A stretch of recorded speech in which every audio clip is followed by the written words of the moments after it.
Hey y'all, this is one time sensitive action that you can take for Palestine today. Tomorrow, Tuesday, October 24th, is World UN Day, where the United Nations celebrates having been created. Last week, the United States rejected a number of resolutions, one on Monday that condemned violence and terrorism against civilians, one on Wednesday that would have created a humanitarian pause so that the bombing would stop and aid could actually truly be brought into Gaza. The United States was the only country to vote no. I could be mistaken, but I think there was at least one other resolution last week where the U.S. also voted no. And to top it off, the U.S. asked for an extension until yesterday morning, but they have still not given a response, and they keep pushing back the deadline. I want to point out that the death toll has now surpassed 5,000 people, about half of those in the last week of absolute inaction. And while they were twiddling their thumbs, with this extension, 286 more Palestinians were killed, and they reported last night as one of the worst bombings that have taken place since this began. So ahead of tomorrow, you can go to this website and make some of these demands.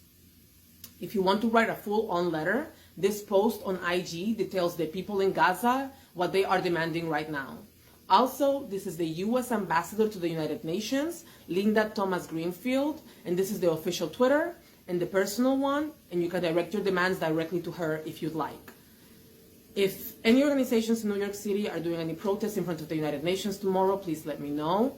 And now that that's out of the way, Linda, I want to talk to you directly. I saw in a speech that you prefer to be called Linda. So Linda, first of all, as a black woman, I'm extremely freaking disappointed that it's a black woman at the forefront of allowing this to happen.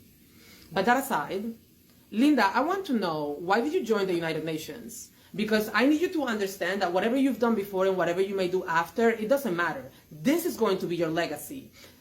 A video of a father carrying his son's limbs in blue plastic bags, because it's all that remains of him, are going to be your legacy. Genocide will be your legacy. And so a couple of months ago on August 17th, when speaking about North Korea, you said that inaction is unacceptable and that we cannot have peace without human rights.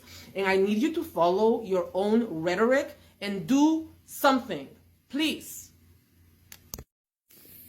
I'm going to explain what the ultimate goal of the Israeli government is, and this is going to be very important in the coming years. Historically, there have been two main solutions for this issue. Number one is the two-state solution, where Palestinians and Israelis both have their own independent states. And the second is the one-state solution, where Palestinians and Israelis live together under one flag. And I'm here to tell you guys now that the Israeli government does not want any of these solutions. Let's talk about the two-state solution. The West Bank is the only place where a Palestinian state could have ever existed, and that's impossible because of Israeli settlements. What you see in light blue are areas controlled by the Israeli military, and in dark blue are illegal settlements under international law. These settlements are literally subsidized by the Israeli government. They will literally pay people to go live in land that is not theirs. And it is not a coincidence that these settlements are wedged between Palestinian communities. That's on purpose, so that these communities cannot come together and make a state of their own. And this is where Israel gets its reputation for being an apartheid state. The settlers here have full citizenship. The Palestinians don't.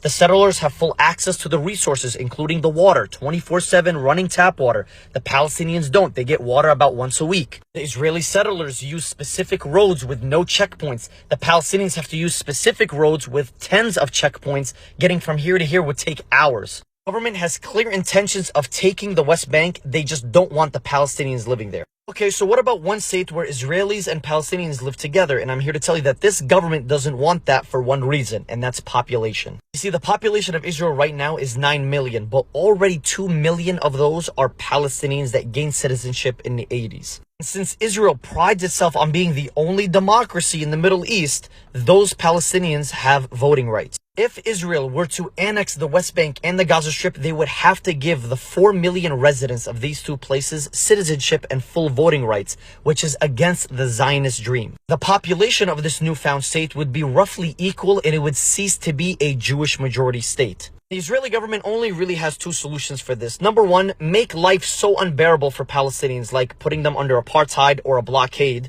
so that they just up and leave. Or the second option, when they start to fight you back and resist your occupation like what's happening in Gaza, they now have a justification to ethnically cleanse the area under the guise of war and terror. This way they get to clear this land and take it. I'm going to